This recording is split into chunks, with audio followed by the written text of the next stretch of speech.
Hello friends, मैं विशाल Solanki Solanki education hub की तरफ से आप सभी का स्वागत करता हूं। इस वीडियो से हम कक्षा 11वीं भौतिकी विज्ञान की शुरुआत करेंगे और धीरे धीरे सारे सिलेबस को कवर करेंगे। सबसे पहला अध्याय है भौतिकी विज्ञान में भौतिक संसार। इनमें क्या टॉपिक्स है देखते हैं। सबसे पहला टॉपिक है विज्ञान।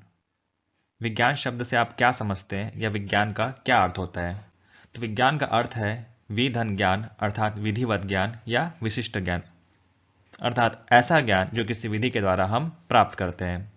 अर्थात यदि मुझे कोई पेन बनाना है तो उसके लिए भी मुझे एक विधि का उपयोग करना पड़ेगा और वही विधि विज्ञान के अंतर्गत आता है।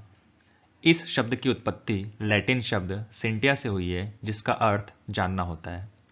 संस्कृत शब्द विज्ञान और अरबी शब्द इल्म दोनों ही समानार्थी शब्द हैं जिसका अर्थ होता है संगठित ज्ञान, अर्थात सारे फैक्ट्स को हम जब जोड़कर उसे संगठित करके किसी विधि के द्वारा किसी चीज़ का इनोवेशन करते हैं, यह इनोवेशन विज्ञान ही है। दूसरा टॉपिक है भौतिकी से आप क्या समझते हैं। भौतिकी प्राकृतिक विज्ञान का मूल विषय है। यह ग्रीक शब्द फ्यूसिस से उत्पन्न हुआ है जिसका अर्थ होता है प्रकृति। भौतिकी का संबंध भौतिक जगत के अध्ययन से संबंधित है।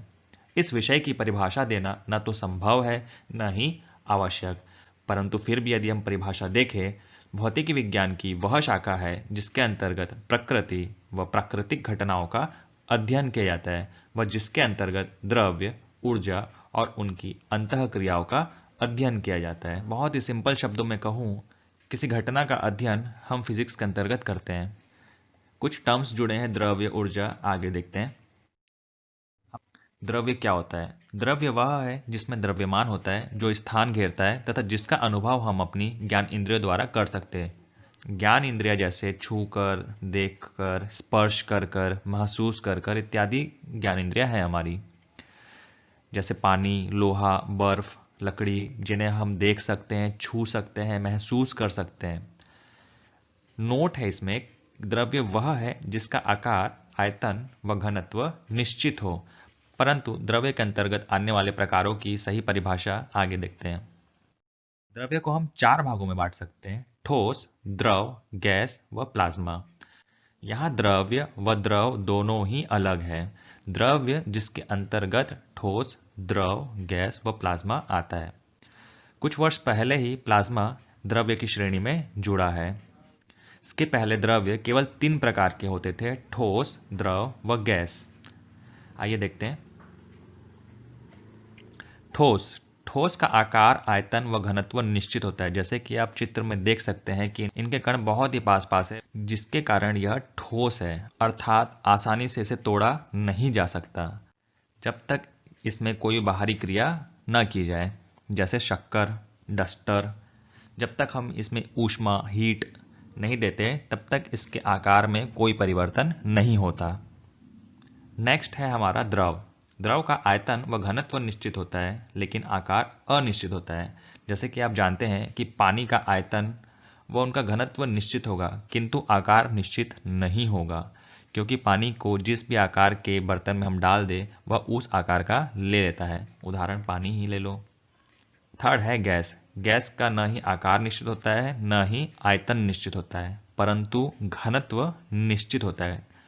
अर्थात गैस को यदि हम किसी बंद पात्र में रखें तो उसका आयतन निश्चित नहीं होगा, ना ही उसका आकार निश्चित होगा, परंतु घनत्व वह कितनी मात्रा में है वह हमेशा निश्चित होगा। फोर्थ आता है प्लाज्मा। प्लाज्मा के गुण ठोस, द्रव व गैस से अलग होने के कारण उसे द्रव्य की चौथी अवस्था में रखा गया है, जैसे तारे। प्लाज्मा के बारे में हम आगे पढ़ेंगे। चलिए चित्र के द्वारा समझने की कोशिश करते हैं। सबसे पहला है ठोस, सॉलिड। आप देख सकते हैं कि इनके कण वेल सेटल्ड है। कण एक दूसरे से श्रेणी में जुड़े हुए हैं। जब ठोस को हम ऊष्मा या हीट देते हैं तब वह लिक्विड अर्थात द्रव में परिवर्तित हो जाता है। जब लिक्विड को और ऊष्मा और हीट दी जाती है तब वह गैस में बदल जाती है, और जब गैस को और अधिक ऊष्मा और अधिक हीट कई हजारों डिग्री सेल्सियस तक गर्म किया जाता है तब वह प्लाज्मा में परिवर्तित हो जाता है। प्लाज्मा में आप देख सकते हैं कैसे धन आवेश व ऋण आवेश फ्रीली मूव कर रहे हैं, अर्थात एक स्थान से दूसरे स्थान फ्रीली गमन कर रहे हैं, घूम रहे हैं, अपने एटॉम से जुड़े हुए नहीं हैं। इसी अवस्था को द्रव्य या मैटर की चौथी अवस्था कहते हैं। आइए देखते हैं प्लाज्मा के बारे में। प्लाज्मा कुछ वर्ष पूर्व ही यह द्रव्य में जुड़ा है। भौतिकी और रसायन शास्त्र में प्लाज्मा आंशिक रूप से आयनीकृत गैस है, जिसमें मैंने बताया इलेक्ट्रॉन का एक निश्चित अनुपात परमाणु या अणु के साथ बंधे होने के बजाय स्वतंत्र रूप से गमन कर रहे हैं, घूम रहे हैं। प्लाज्मा में धन आवेश और ऋण आवेश के कारण यह विद्युत का चालक भी बनता है, जिसके परिणाम स्वरूप यह विद्युत चुंबकीय क्षेत्रों से प्रतिक्रिया कर पाता है। अर्थात प्लाज्मा में धन आवेश व ऋण आवेश की स्वतंत्र रूप से गमन करने की क्षमता प्लाज्मा को विद्युत का चालक बनाती है। अतः आप देखें, किसी भी गैस में हम विद्युत प्रवाह करें तो जरूरी नहीं कि वह विद्युत चालक हो, किंतु प्लाज्मा में जब हम विद्युत प्रवाह करते हैं तब वह विद्युत का चालक बनता है। अर्थात प्लाज्मा के धन आवेश व ऋण आवेश स्वतंत्र रहते हैं, स्वतंत्र गमन करते हैं, जिसके कारण जब इसमें विद्युत प्रवाह की जाती है तब वह विद्युत का चालक बन जाती है। गैस की तरह इसमें कोई निश्चित आकार या आयतन नहीं होता जब तक इसे किसी पात्र में बंद न कर दिया जाए। लेकिन मैंने आपको जैसे बताया, गैस के विपरीत किसी चुंबकीय क्षेत्र के प्रभाव में यह फिलामेंट, पूंज या दोहरी परत जैसी संरचनाओं का निर्माण करता है। वीडियो में आप देख सकते हैं कैसे प्लाज्मा एक फिलामेंट, पूंज या दोहरी परत जैसी संरचनाओं का निर्माण कर रहा है। यह प्लाज्मा है।